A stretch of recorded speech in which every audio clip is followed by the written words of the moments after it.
নমস্কার, কলকাতা টিভি ডিজিটালে আপনাদের স্বাগত। আমি ইন্দ্রাণী রয়েছি আপনাদের সঙ্গে। আমরা বিহার নির্বাচনে বুথ ফেরত সমীক্ষা নিয়ে আলোচনা করছি এবং বিহার নির্বাচনে আরও যে সমস্ত বিষয় আছে সেসব কিছু আলোচনার মাধ্যমে আপনাদের সামনে তুলে ধরছি। এবার যদি আমরা দেখি যে বিহার নির্বাচনে বুথ ফেরত সমীক্ষাতে এনডিএর জয় জয়কার আমরা দেখতে পাচ্ছি, কিন্তু বেশ কিছু বুথ ফেরত সমীক্ষা সেখানে আবার উল্টো কথা বলছে। তার মধ্যে অন্যতম হচ্ছে জার্নো মিরর এবং ডিভি লাইভ ইলেক্ট লাইন। তাদের যে বুথ ফেরত সমীক্ষা সেটা কিন্তু অন্য কথা বলছে। যদি জার্নো মিররের বুথ ফেরত সমীক্ষার দিকে নজর রাখি তাহলে সেক্ষেত্রে মহাগঠবন্ধন পাচ্ছে 130 থেকে 140টি আসন, এনডিএ পাচ্ছে 100 থেকে 110 এবং অন্যান্য পাচ্ছে 7। অর্থাৎ জার্নো মিরর তারা কিন্তু মহাগঠবন্ধনকে এগিয়ে রাখছে। এবার যদি আমি বুথ ফেরত সমীক্ষার কথা বলি, ডিবি লাইভ ইলেক্ট লাইনের বুথ ফেরত সমীক্ষার কথা বলি, সেখানেও একইভাবে মহাগঠবন্ধন 130 থেকে 144টি আসন, এনডিএ 95 থেকে 109টি। অর্থাৎ এখানে কিন্তু অনেকটাই এনডিএর আসন কম দেখানো হয়েছে এবং অন্যান্য 8। ডিবি লাইভ এমনটাই বলছে। এবার একটি ইউটিউব অর্থাৎ উল্টা চশমা বলে একটি ইউটিউবের সমীক্ষাতেও উলটপুরাণ দেখা যাচ্ছে এবং এদের আসন ভিত্তিক সমীক্ষা মিলে গেছে অনেকটা জার্নো মিরর এবং ডিবি লাইভের সঙ্গে। কি আছে এই সমীক্ষাতে সেটাও জানাবো।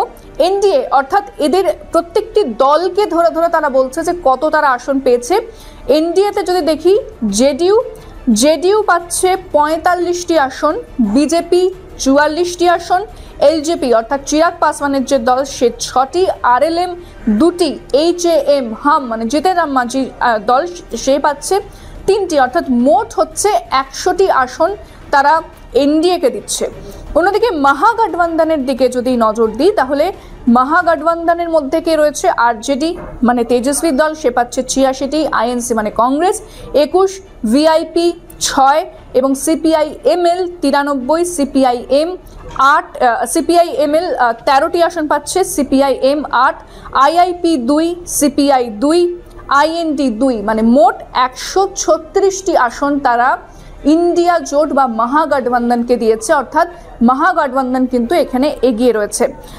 এবার যদি দেখি যে এই ইউটিউবের যে সমীক্ষা রয়েছে সেখানে তারা আরও অনেক দলের কথা বলছে, যেমন এআইএমআইএম মানে আসাদুদ্দিন ওয়েসির যে দল তারা 3টে পাচ্ছে, জনসুরাজ 2টো এবং বিএসপি 2টো। অর্থাৎ জনসুরাজ বা বিএসপি সেভাবে দাগ কাটতে পারেনি। জনসুরাজের কথা বারবার বলা হচ্ছিল যে প্রশান্ত কিশোর একটা ফ্যাক্টর হতে পারেন, কিন্তু জনসুরাজ সেভাবে কিন্তু কোনো ফ্যাক্টর এরা মানে যে উল্টা চশমার যে বুথ ফেরত সমীক্ষা সেখানে জনসুরাজ কোনো দাগ কাটতে পারছে না এবং বিএসপি সেখানে সেরকম ফ্যাক্টর নয়, তারাও 2টো আসনই পাচ্ছে।